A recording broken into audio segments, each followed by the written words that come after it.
Now it's time for the questions, if you have any. But let me ask the first question to Mr. Yarun Fermey. The head of ArcelorMittal's German operations, Frank Schulz, said that ArcelorMittal sees no further capacity cuts in Europe.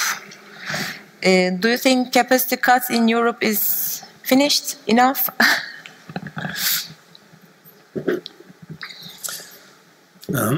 I assume that Mr. Schulz was speaking for ArcelorMittal and not for the entire steel industry in Europe, because I think there's definitely scope for some further capacity adjustment. Even though, as I said, demand is increasing, so we will, let's say, slowly but steadily grow into better capacity utilization rates over the coming years. But nevertheless, I think there's still a case to make, at least for some producers, but apparently not ArcelorMittal, to at least consider capacity shutdowns. So I wouldn't exclude it anyway. Okay, thank you. Any questions?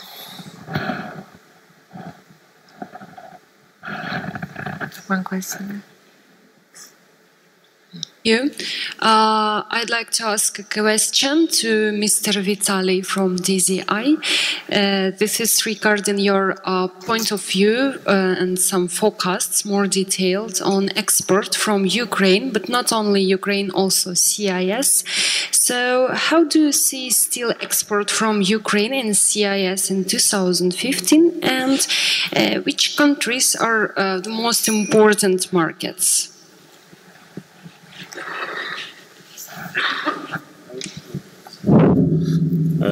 Thank you for your question.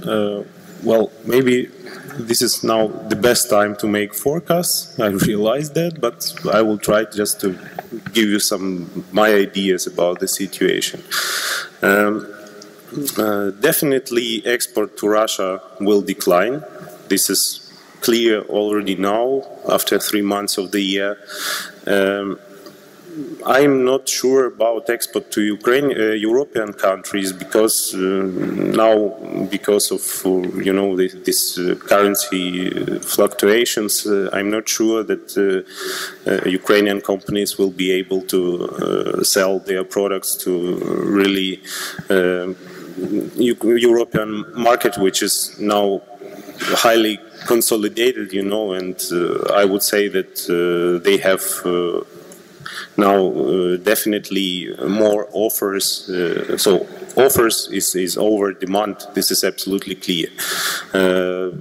I think that we are going to export more volumes to Turkey, Middle East and North Africa.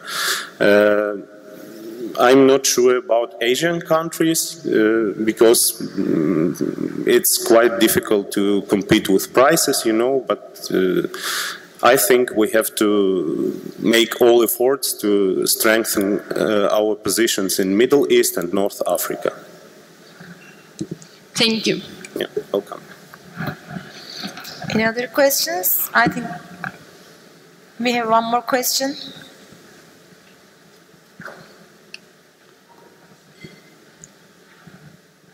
Hello, my question is to Mr. Baltrosh.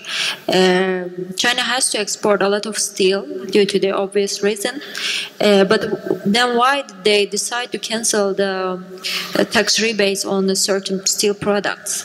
And now there's a talk about further cancellations, this time on chrome-added product, I guess. What would be your explanation on that? Also, another question is that, can such cancellations and measurements help to slow down Chinese exports? Okay. Okay, first of all, the rumors about cancellation of any export rebates, they are on the market since years, and okay, from time to time the changes are coming, but I have my doubts that the change on the chromated material is coming that fast right now. Coming to the second point of the question, or second part, whether a change in the export rebate have any impact on the steel exports, frankly speaking, I would say no.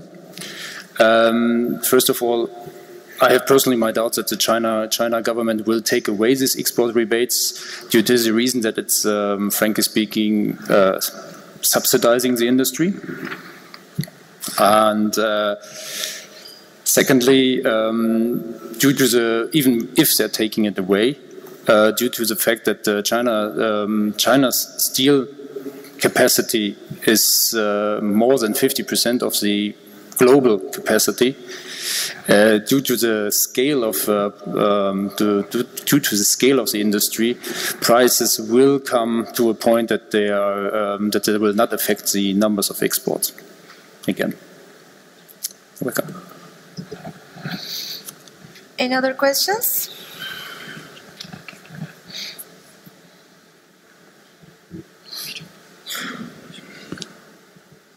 I would like to ask to Mr. Yarun, what is your view about the idle capacity in long steel production? In Europe, you mean? Our estimate is that in 2014, in total, we had some 30 million tons of overcapacity in Europe. That is, let's say, effective capacity, not nominal capacity, no nameplate capacity, so capacity which is really able to produce steel. 30 million tons. That means, in practice, there's some 200 million tons of capacity available in Europe. Now, if you consider that we do expect a further growth of steel consumption in Europe, probably will be reaching by 2020 the level we had seen before the crisis. That would reduce again capacity by, let's say, some 10, 15 million tons. So in 2020 we would have some 15 million tons of capacity. That is actually largely in long products, that's very clear. Basically because of the very deep downturn in construction activity in Europe, and as a consequence the significant drop in domestic demand in Europe of particularly rebar, but also of beams and let's say comparable other long products which are being used by the construction sector.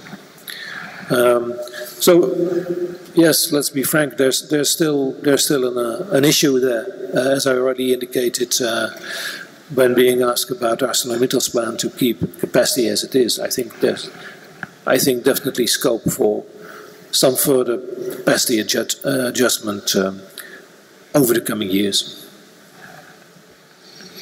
We have another question there. Yes, dear Ralph. Yes, as we reported last year, China housing prices just dropped. Average price dropped about 4.5%, and actually in Hangzhou, my city, housing prices are dropping by thousands of RMB per square meter, and which is very amazing. And secondly, more than 60 million empty apartments or rooms are waiting for buyers. And as I have noticed in the past 3 years, every time I stepped out of the bullet train station in Tangshan, Tianjin, Jiangsu, and Shandong, in I should say 6 or 8 p.m. o'clock, every time I step out of the stations, I can't help noticing that their buildings, their rooms empty, without lights at all. Okay, thanks to the Prime Minister Wen of China, right? But at the same time, the real estate industry accounts for about 25, I should say maybe 13% of the total China GDP value. And okay, here comes the question. There are as a perfect combination, I should say, of China mineral resources and waste market. So, what is your understanding for this? Any further bad news or good are following on this way for this, and what would that mean to this industry, this steel industry, and the China economy? Thank you. Thank you. As we can see, the new government, the new central government in China started the transition of the economy, and indeed the housing sector is one of the most affected one, in order to avoid a bubble, frankly speaking, which was on the way. When you're going to Shanghai downtown and seeing the housing prices there, then you see that the bubble was on the way. Of course, the China government, due to the credit tightening, they counter-measured this development. However, yes, this is causing now a slowdown in construction in China, especially for housing construction. This will last until 2016, what we can estimate, in order to let's say, get the pressure from the cattle. What does it mean for our industry? That means, as we saw, that the potential export capacities, there's still a huge gap, and that means also for the long products that there's a high potential that Chinese mills will come into the market with larger quantities of rebar, wire rod, and also square bars. Yeah. So this will definitely have an effect on the exports for long product. Thank you.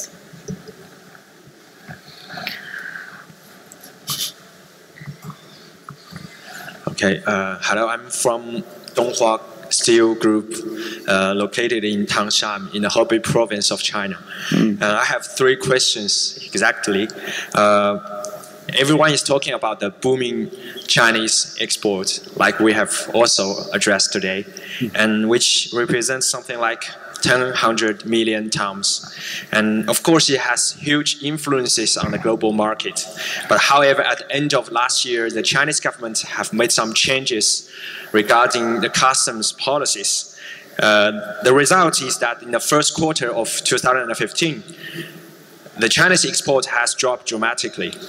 And how do you think the new Chinese customs policies will impact the global market? And that is my first question.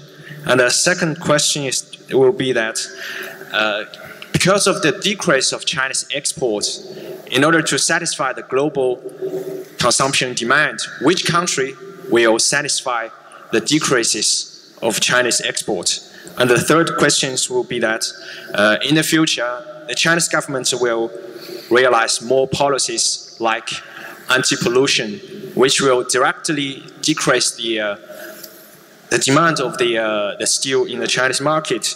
And what do you think the influences on the global market in terms of the steel prices due to these politic policies of Chinese government? Thank you. Yeah, thank you. First of all, one question from my side. You referring to long products, I assume, not to the overall steel market. Yeah, okay, thank you very much. Okay, yeah. Addressing your first question, yes, long products dropped in the beginning of this year, contrary to all other products, which went up sharply, ex-China. Yes, long products dropped in the beginning of this year, but this is mainly to the fact that, as you said, the export rebate was changed from boron to chromated material, and this is affecting the wire rod. A lot of mills have problems with the mechanical properties of their products since they're adding chrome, and a lot of clients are avoiding such material. So this is causing the drop in the long product at the moment. How this will affect or how this will change. Frankly speaking, I think, first of all, it will continue with the chromate added material, because for mesh it makes actually no difference. Drawing quality is definitely a different topic. There, the Chinese mills facing quality issues with this alloy inside. On the long product, coming down to the long product, what country, that was the second question, what country can step into the gap? I think the first answer will be Turkey. Then also the European mills, Italy, Spain, they can jump into the gap. I think the list is long who would like to jump into this gap. So there are definitely capacities available which can satisfy the client's needs in the world market. Third question regarding the anti-pollution. As I mentioned in my presentation, yes, it is a very important topic in China.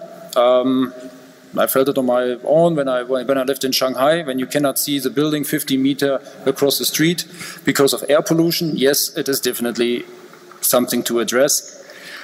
However, I fear that the implementation and therefore the results out of this new environmental law will take a long time in China. The effect on the capacities and the effect on the production costs will take time. We will see it maybe after 5, after 10 years. Thank you. Ladies and gentlemen, as we are running out of time, I have to finish the session now. I would like to express my thanks and appreciation to our distinguished speakers and to our attendees for their presence. We'll have a lunch break now, which will be followed by the IREPAS committee meeting starting at 2:30. And I would like to remind you once again that the buses will be leaving at 7:30 for the gala dinner. Thank you. 30.